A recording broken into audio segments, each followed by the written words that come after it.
नमस्कार दोस्तों, स्वागत है आप सभी का आपके अपने YouTube चैनल सिंपल मार्ग में। दोस्तों, अगर आप हमारे WhatsApp ग्रुप को ज्वाइन करना चाहते हैं तो डिस्क्रिप्शन में उसका लिंक दिया है, वहां जाकर आप हमारे WhatsApp ग्रुप को ज्वाइन कर सकते हैं। नर्मदे हर। दोस्तों, नर्मदा परिक्रमा की इस यात्रा का आज अपना 58वां दिन है। शुक्रवार 2 मार्च 2018 रंगोत्सव होली का त्यौहार सरदार नगर श्री राम जानकी आश्रम। हम प्रातः 5:45 पर जागे। नित्य कर्म के बाद हम स्नान और पूजा का सामान लेकर तट पर आ गए और स्नान के बाद वही बैठकर माई का पूजन किया। साक्षात माँ के सम्मुख बैठ उनकी पूजा का भाग्य मिलना, ये संयोग बहुत दिनों बाद आज बना है। पूजन के बाद हम 7:45 पर आश्रम में आ गए। आश्रम में मैंने और बाबा जी ने साई प्रसाद पाया। उसके बाद हम पुनः घाट पर आ गए। घाट पक्का बना हुआ है और आपस में गांव के बारे में बातें करते रहे। थोड़ी देर बाद आश्रम के एक सेवक हमें बुलाने हेतु आए।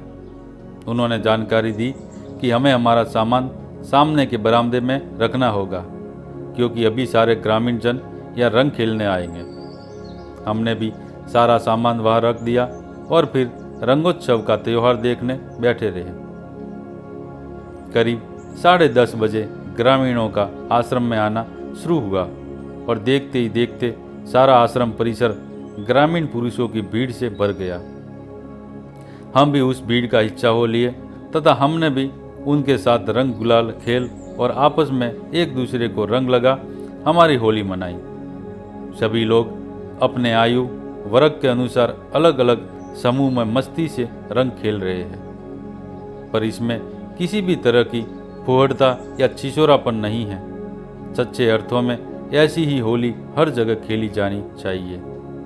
कुछ लोग ढोलक पेटी के साथ फाग भी गा रहे हैं और कुछ बुजुर्ग अपनी आयु भूल बीते दिनों को याद कर ठुमके लगाकर नृत्य भी कर रहे हैं। लेकिन सारा कुछ एक मर्यादा में चल रहा है और मर्यादित कुछ भी नहीं है।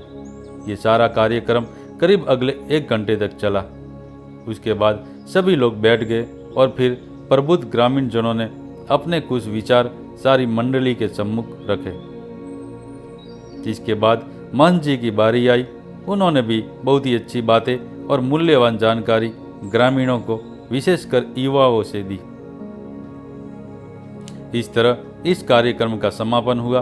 हम थोड़ी देर रुकने के बाद फिर से तट पर आ गए और फिर घाट पर आकर हमने स्नान किया। अन्य कुछ ग्रामीण जन भी अब स्नान हेतु आ गए थे। हमारे रंगे हुए कपड़े हमने वैसे ही वापस ला दिए, जिन्हें हम दोपहर भोजन के बाद आश्रम में ही साबुन लगाकर धोएंगे। 12 बजे हम आश्रम में आकर हमारी नई जगह पर चटाई बिछा विश्राम करते रहे। रवि जी को नींद लग गई, जिन्हें हमने दोपहर 1 पर भोजन प्रसाद हेतु निमंत्रित किए जाने पर जगाया। भोजन प्रसाद में हमें पूड़ी, आलू फूल गोभी की सब्जी और दाल ऐसा स्वादिष्ट भोजन मिला। बर्तन धोकर हम आसनों पर आ गए। मुझे कब नींद लगी पता ही नहीं चला। इसी दौरान बाबा जी और रवि जी हमारे रंगे हुए कपड़े साबुन लगाकर धोकर सुखाने रख आए। हम सभी 4:30 पर जागे और फिर हमने चाय पी। रवि जी ने बिस्किट खाए। शाम 5:30 पर हम सारा सामान लेकर मैया के तट पर आ गए। यहीं हाथ पाँव मुँह धोने के बाद हमने सुबह के ही स्थान पर आराम से मैया के सम्मुख बैठ उनका पूजन किया। रात्रि भोजन में रोटी दाल का प्रसाद मिला। सारे काम निपटा हम आसनों पर बैठे कुछ समय तक एक दूसरे से बतियाते रहे और फिर गीता जी का अगला अध्याय पढ़ 18 अध्याय समाप्त होने से पुनः पहले अध्याय से शुरू इसी क्रम में हम गीता जी का भावार्थ पढ़ते रहे। रामायण जी की चौपाई सुनते हुए आने वाले कल के विषय में सोचकर मैया की गोद में सो गए। आज का ये होली का पर्व हमारे जीवन का एक यादगार दिन बना, जो हमारी स्मृतियों में आजीवन अपनी जगह बनाए रखेगा। कल का सुखद सहयोग आज भी वैसा ही कायम है, तो एक अर्थों में हम आज भी स्वर्गवासी ही है। नर्मदे हर। दोस्तों, अगर आपको हमारा वीडियो अच्छा लगा है तो लाइक करें, अपने मित्रों में शेयर करें और हमारे चैनल को सब्सक्राइब जरूर करें। नर्मदे हर।